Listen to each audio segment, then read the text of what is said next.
का सवाल ये है कि ब्लैक मैजिक के बारे में बताएं।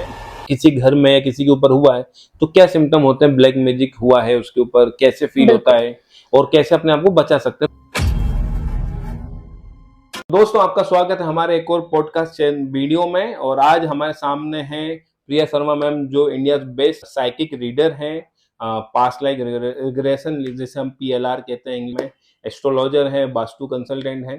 तो आज इनसे हम बहुत डीप तक लेके जाएंगे और उनसे जानेंगे क्या मैम ने कभी भूत प्रेत आत्मा से बात की है या किसी सेशन में किसी और को भगाया है, ब्लैक मैजिक से किसी को निकाला है तो कैसे निकाला है। बढ़ते हैं, ब्लैक मैजिक क्या होता है मैम। आज ब्लैक मैजिक के बारे में बताएं, कैसे बच सकते हैं, कैसे कोई आदमी ये मतलब किसी घर में या किसी के ऊपर हुआ है तो क्या सिम्टम होते हैं, ब्लैक मैजिक हुआ है उसके ऊपर कैसे फील होता है और कैसे अपने आप को बचा सकते हैं। तो पूरा ओवरऑल आप अपना टाइम लीजिए और बताइए। करेक्ट। देखो, ब्लैक मैजिक अगर कहीं किसी के ऊपर इन्फ्लुएंस किया गया है, ठीक है, सबसे पहली चीज तो ये होगी कि आपके जीवन में सडनली आपको सब कुछ बहुत ऑफ ट्रैक जाता हुआ दिखेगा। आपको सडनली लगेगा कि जैसे घर में किसी की आकस्मिक मृत्यु हो गई है, या घर में आपको बहुत ज्यादा सडनली लॉसेस, बिजनेस में बहुत ज्यादा लॉसेस, घर में हेल्थ डिटोरिएट स्टेट पे चली गई है, घर में बच्चे किसी गलत संगति में चले गए हैं। मतलब सडन आप ये फील करेंगे कि कुछ है जो बदल गया है और कुछ है जहां पे हम ट्रैप हो गए हैं, मतलब पटरी से उतर गए हैं, पटरी से उतर गए हैं। ठीक है, तो अगर आपके साथ सडनली, और दूसरी उसमें चीज एक और होगी कि आपके घर में भक्ति रुक जाएगी, आपके घर में पूजा पाठ नहीं होगा, आपके घर की स्त्रियां जो होंगी वो आलस हो जाएंगी, आलस वाली हो जाएंगी, उनका उठना स्नान करना हर एक चीज डिस्टर्ब हो जाएगी। तो धीरे धीरे हर चीज जो है वो ऑफ ट्रैक जाना शुरू कर देती है। ये सबसे पहला सायरन है आपके लिए कि कहीं कुछ एनर्जी प्ले किया गया है। ठीक है, अब दूसरी चीज देखिए, अगर एनर्जी प्ले हुआ है तो वो नुकसान भी जरूर करेगा, ये तो बात तय है। ठीक है, लेकिन अगर उस ड्यूरेशन में, मैं इसमें बीच में रखूंगा क्योंकि एनर्जी प्ले अगर किसी इंडिविजुअल पे किया है तो क्या पूरे रेस्ट ऑफ द फैमिली पे भी वो फील करेगा कि मतलब उनको भी इनका असर दिखेगा या नहीं, किसी एक आदमी को कुछ खिला दिया तो उसी आदमी के ऊपर कुछ होगा। मैं कहूंगी कि it would be 80-20। So 80% would be on the person जिसके ऊपर ब्लैक मैजिक किया गया है, 20% घर के एनवायरनमेंट में आपको फील होने लगेगा। लेकिन यही अगर किसी घर के ऊपर इस तरीके की एनर्जीज क्रिएट की गई है तो फिर उस घर में जो मेंबर्स रहते हैं, छोटे से बड़े तक, सबके ऊपर उसका इम्पैक्ट आएगा। ओके, ठीक है, तो अगर ऐसा कोई ब्लैक मैजिक किसी के ऊपर इन्फ्लुएंस हुआ है, किया गया है, तो जो सबसे बेस्ट उस समय में आप कर सकते हैं वो ये कर सकते हैं कि भगवान की भक्ति दिन रात लग जाओ उसमें, क्योंकि फिर आपको सिर्फ वो ही बचा सकते हैं। ठीक है, मैं आपसे फिर से कह दूं कि बहुत लोग, देखिए कुछ लोग ऐसे होते भी होंगे, मैं उस डिटेल में नहीं जाना चाहूंगी, लेकिन अगर आपको कोई भी इंसान ये कहता है कि मैं पैसे लेके उस चीज को ठीक कर देता हूं, ठीक है, तो वो टेम्परेरी सॉल्यूशन जरूर हो सकता है लेकिन परमानेंट सॉल्यूशन नहीं होगा।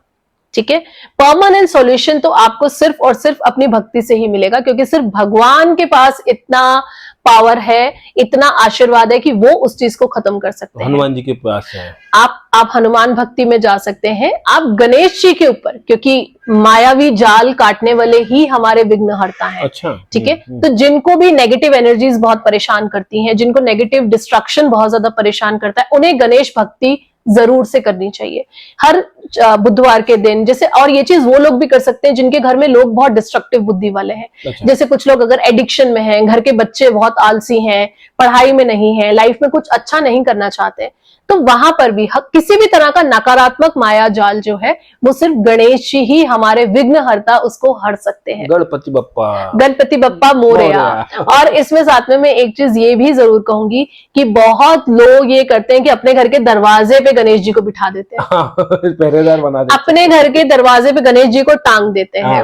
ठीक है, तो देखिए गणेश जी की जो पीठ है, ठीक है, वहां पर है दरिद्र। ठीक है, अब जब आप अपने घर के बाहर गणेश जी को बिठा देते हो और उनकी पीठ आपके घर पे है तो घर में दरिद्र ही आएगी। जो लोग आप क्या करते हैं, पीछे मतलब गेट के अंदर की तरफ बिठा लेते हैं, ऐसे करके, सब गलत है। अच्छा, सब गलत है, लोगों की तरफ ऐसा बिठा लेते हैं, दोनों से चिपका देते, सब गलत है। ठीक है, सब गलत है। देखो, वो सब गलत है, ठीक है। अच्छा, हम सब ये जानते हैं और सबने ये देखा होगा, अब तो बहुत सारी सीरीज में, सीरियल्स में ये सब चीजें दिखने लगी हैं कि जब गणेश जी को द्वारपाल बनाया था तो क्या हुआ था। सही बात है, हाँ, काफी हमको पता चला। तो गणेश जी द्वारपाल नहीं है, तो ये प्लीज बिल्कुल ना करें कि गणेश जी को द्वारपाल बना के बिठा दें, ठीक है। गणेश जी का एक स्थान है घर में, आपके देवस्थान में, घर का जो देवस्थान है आप सिर्फ वहीं स्थापित करें। भगवान कोई डेकोरेशन नहीं है। मैं बहुत लोगों के घर में जब वास्तु विजिट पे जाती हूँ तो मैं देखती हूँ लोगों ने अपने ड्राइंग रूम में बड़े बड़े गणेश जी बिठाए हुए हैं, बड़े बड़े नटराजन बिठाए हुए हैं, श्रीनाथ जी होते हैं, श्रीनाथ जी बिठाए हुए हैं। देखो, भगवान डेकोरेशन नहीं है। आपके पास बहुत पैसा है ना, आपके पास बहुत सामर्थ्य है, तो किसी उसको एक ऐसी जगह पे दिखाइए जहां दिखाना चाहिए। तो हो सकता है वो, जैसे कि डेकोरेशन के लिए तो होते ही हैं, हो भी सकता है किसी इंडिविजुअल का भाव वो चाहता है 24 घंटे उनको देखना। देखो, तो भाव, अगर आप देखिए, अगर भाव की बात हम करें तो आंख बंद करके अपने भाव के दर्शन किए जा सकते हैं। मैं कृष्ण से जुड़ी हूँ, मैं माधव से जुड़ी हूँ, मैं आंख बंद करती हूँ, माधव मेरे सामने होते हैं। मुझे उसके लिए उनकी एक प्रतिमा की जरूरत नहीं है, ठीक है। और दूसरी चीज देखिए, यहाँ पे फिर से हम अपने टॉपिक पे फिर से जाएंगे, वास्तु, ठीक है। जब आप अपने लिविंग रूम में गणेश का गणेश जी को स्थापित करते हैं या गणेश की मूर्ति स्थापित करते हैं, तो देखिए आपका जो लिविंग एरिया है वो शुक्र से रिलेटेड है, शुक्राचार्य से रिलेटेड है। अब जब दानव और देव और दानव एक साथ होते हैं तो क्या होता है, सही बात, ये हम सब जानते हैं। तो एक स्थान है जहां भगवान को बिठाना चाहिए और उनकी रिस्पेक्ट के साथ उनको वही जगह पे होना चाहिए, ठीक है। तो जब कुछ भी अगर नेगेटिव एनर्जीज का इन्फ्लुएंस है तो आप गणेश भक्ति कीजिए, आप सुंदरकांड का पाठ कंठस्थ हर दिन 40 दिन कीजिए, और सुंदरकांड के पाठ के साथ आप बजरंग बाण का पाठ आप 40 दिन तक लगातार कीजिए। तो बजरंग बाण का जैसे बताया, क्या सुनना भी काफी है अगर नहीं पढ़ पा रहे, क्योंकि सबको नहीं आती उतनी हिंदी या संस्कृत के वर्ड होते हैं, देखिए तो गलत ना हो इसलिए। देखो, वैसे तो जो बीमार होता है एंटीबायोटिक उसी को खानी होती है, ठीक है, और एंटीबायोटिक खानी ही पड़ती है। तो जो परेशानी में है वो पाठ आप जब खुद करते हैं तो उसके साथ आप अपना एक कनेक्शन बिल्ड करते हैं। अब ये ठीक है कि आज के चलन में हमारे पास समय नहीं है, टाइम नहीं है, बैठ के पढ़ नहीं सकते, तो आप गूगल होम्स पे चला देते हैं या यूट्यूब पे सुन लेते हैं। लेकिन एक्चुअली अगर आप वाकई में बहुत बड़ी प्रॉब्लम में है तो मैं यही सजेस्ट करूंगी कि आप खुद बैठ के पाठ कीजिए। अगर घर में नहीं कर सकते हैं, अगर आपके घर में इतना ज्यादा डिस्ट्रक्शन है कि आप नहीं कर पा रहे हो, किसी हनुमान मंदिर में जाइए, वहां जाके सुंदरकांड का पाठ कीजिए, बजरंग बाण का पाठ कीजिए। ये तो हो गया जब हो जाता है ब्लैक मैजिक तो बचे। उससे पहले हम अपने ऑरा को कैसे पॉजिटिव करें जिससे कि अगर कोई करने वाला भी हो तो उतना असर ना हो, उतना डैमेज ना हो, मतलब तो उससे हम कैसे प्रिवेंट हो सकते हैं? देखिए, इससे प्रिवेंशन का जो एक तरीका है वो सिर्फ और सिर्फ यही है, अपनी भक्ति को कंठस्थ रखो, हर दिन अपनी पूजा पाठ का नियम पक्का रखिए, ठीक है। और ठीक है, आप हर दिन हर अलग अलग देवस्थान में जाके अपना माथा टेकते हैं, आप शिव मंदिर जाते हैं, आप हनुमान मंदिर जाते हैं, आप गणेश मंदिर जो रास्ते में मिलता है, लेकिन अपना इष्ट देव एक रखना है। तो जैसे कि बॉयफ्रेंड्स बहुत सारे हो सकते हैं लेकिन पति एक ही होता है, ठीक है। ये गर्लफ्रेंड बहुत सारी हो सकती है, गर्लफ्रेंड्स बहुत सारी, क्या कहे कि हमें टारगेट कर रहा है। एब्सोल्युटली, गर्लफ्रेंड्स बहुत सारी हो सकती है लेकिन पत्नी सिर्फ एक ही होती है, ठीक है। उसी तरह से आप हर देव के आगे अपना शीश निभा सकते हैं, लेकिन जो आपका कनेक्शन है वो इष्ट देव के साथ बिल्ड जरूर होना चाहिए। तो अपने इष्ट देव को, अपने कुल देवता को आप पकड़ के रखिए, उनका साथ आपके साथ अगर बना हुआ है तो हर प्रॉब्लम से वो आपको निकाल लेंगे। तो दोस्तों, अभी कुल देवता या कुल देवती होती है जो हमें पूर्वज कहते हैं, तो पूजा करो साल में। इष्ट देव, देखिए इष्ट देव के लिए मैं यहाँ पे एक चीज जरूर कहना चाहूंगी कि इष्ट देव आपके कौन होते हैं, वो एक एनर्जी जो आपको पुल करती है, वो आपको हिंट देती है, वो आपको हिंट देगी, वो आपको कॉल करेगी। जैसे कि आप देखते हो कि किसी के घर में बहुत ज्यादा देवी की उपासना होती है, लेकिन सडनली घर का एक मेंबर होता है जो कहीं ना कहीं कृष्ण भक्ति की तरफ होता है, या कहीं ना कहीं हनुमान भक्ति की तरफ होता है, या कहीं ना कहीं राम की तरफ उसका बहुत लगाव आता है। तो वो जो एनर्जी कॉलिंग है वो आपके इष्ट देव की कॉलिंग है, और उसको समझना जरूरी है, समझना चाहिए टाइम से। एग्जैक्टली, और उसको समझ के आप अपना कनेक्शन उन्हीं के साथ बिल्ड कीजिए, क्योंकि आपके लिए लाइफ में प्रोग्रेस का रास्ता वहीं से चालू होगा। तो हम इससे बच सकते हैं ब्लैक मैजिक, जैसे कुछ कहते हैं ना, खिला दिया है पिला दिया है, तो क्या हम मीठा ना खाएं किसी का, ये पानी भी ना पिए? मतलब आजकल बहुत हो गया, लोग जेलेसी की वजह से। हाँ एग्जैक्टली, देखिए अब बिकॉज क्या है कि जैसा वो आपने भी सुना होगा बचपन में मनोज की, जैसा खाओ अन्न वैसा बने मन, जैसा मन वैसा तन। और जैसी पानी वैसी बाणी, ठीक है।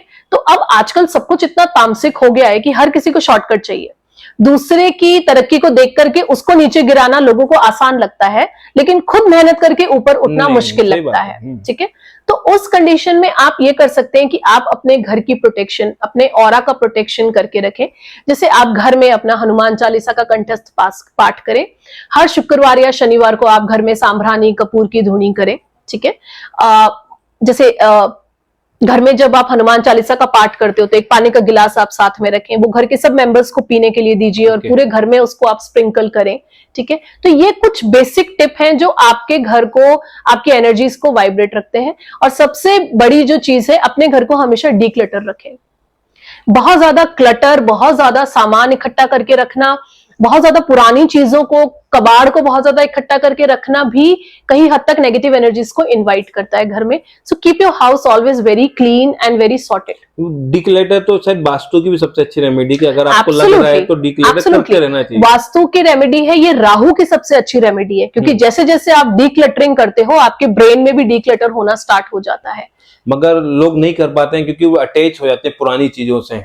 बट यही तो जिंदगी है, यही तो लाइफ है।